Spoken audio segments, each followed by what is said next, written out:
രണ്ട് കാരണങ്ങൾ കൊണ്ട് നമ്മൾ അവർക്ക് വേണ്ടി പ്രാർത്ഥിച്ചേ പറ്റൂ. ഒന്ന്, അവർക്ക് സ്വയം പ്രാർത്ഥിക്കാൻ സാധിക്കില്ല. ശുദ്ധീകരണ സ്ഥലത്തുള്ളവർക്ക് തങ്ങളുടെ ആത്മരക്ഷയ്ക്ക് വേണ്ടി ഇനി ഒന്നും ചെയ്യാൻ സാധ്യമല്ല. ജീവിച്ചിരിക്കുമ്പോൾ തന്നെ ചെയ്യണമായിരുന്നു. നല്ല ഒരുക്കമില്ലാതെ മരണം പ്രാപിച്ചവർ എത്രയോ പേരാണ്. ഒരുക്കം ഇല്ലാതെ പെടുമരണം പെട്ടുപോയവർ, വർഷങ്ങൾ കുമ്പസാരിക്കാതിരുന്ന് പെട്ടെന്ന് നനച്ചിരിക്കാതെ നേരത്ത് മരിച്ചുപോയവരുടെ അവസ്ഥ എന്തായിരിക്കും? അതുകൊണ്ടാണ് നമ്മൾ ആരും പോലും പ്രാർത്ഥിക്കാനില്ലാത്തവർക്ക് വേണ്ടി കൂടി നമ്മൾ പ്രാർത്ഥിക്കുന്നത്. ചില മരണങ്ങളിലെ ബോഡി പോലും കിട്ടാതെ, മൃതസംസ്കാര ശുശ്രൂഷ പോലും ചെയ്യപ്പെടാതെ എത്രയോ മരണങ്ങൾ, എത്രയോ ആത്മാക്കൾ ഒരു പ്രാർത്ഥനയ്ക്ക് വേണ്ടി നമ്മളോട് കേണപേക്ഷിക്കുന്നുണ്ട്. അതുകൊണ്ട് അവർക്ക് വേണ്ടി പ്രാർത്ഥിക്കേണ്ടത് നമ്മുടെ കടമയാണ്.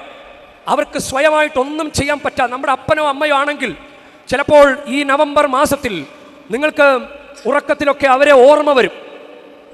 ചിലർക്ക് പേടിയായിട്ട് പള്ളിയിൽ വന്നിട്ട് അച്ഛനോട് പറയും, ഞാനിങ്ങനെ തുടരെ എൻ്റെ അപ്പനെ അമ്മയൊക്കെ കാണുന്നുണ്ട്, അച്ഛാ എനിക്ക് പേടിയാകുന്നു, എന്താ ചെയ്യേണ്ടത്? അത് ദൈവം നിങ്ങളെ ഓർമ്മപ്പെടുത്തുകയാണ് അവർക്ക് വേണ്ടി പ്രാർത്ഥിക്കാൻ വേണ്ടി.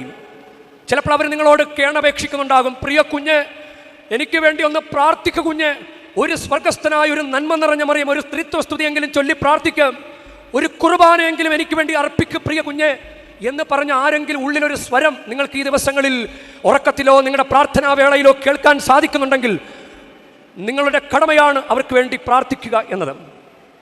ഇനി നമ്മൾ അവർക്ക് വേണ്ടി പ്രാർത്ഥിച്ചാൽ ഒരു കാര്യം സംഭവിക്കും. ഇന്ന് നമ്മുടെ മരിച്ചവർക്ക് വേണ്ടി നമ്മൾ പ്രാർത്ഥിച്ചാൽ നമ്മൾ മരിക്കുമ്പോൾ നമുക്ക് വേണ്ടി പ്രാർത്ഥിക്കാൻ ദൈവം അനേകരെ അവശേഷിപ്പിക്കും. അതായത് നമ്മൾ ഇന്ന് മരിച്ചവർക്ക് വേണ്ടി പ്രാർത്ഥിക്കുന്നത് നമുക്ക് വേണ്ടി തന്നെയാണ്. നമ്മൾ ഇന്ന് മരിച്ചവർക്ക് വേണ്ടി പ്രാർത്ഥിക്കുന്നത് വഴി നമ്മൾ ഏത് വിധേനയാണ്, ഏത് സാഹചര്യത്തിലൂടെയാണ് മരിക്കുന്നത് നമുക്കറിയില്ല. മരണം സുനിശ്ചിതമാണ്, പക്ഷെ സമയം അനിശ്ചിതമാണ്.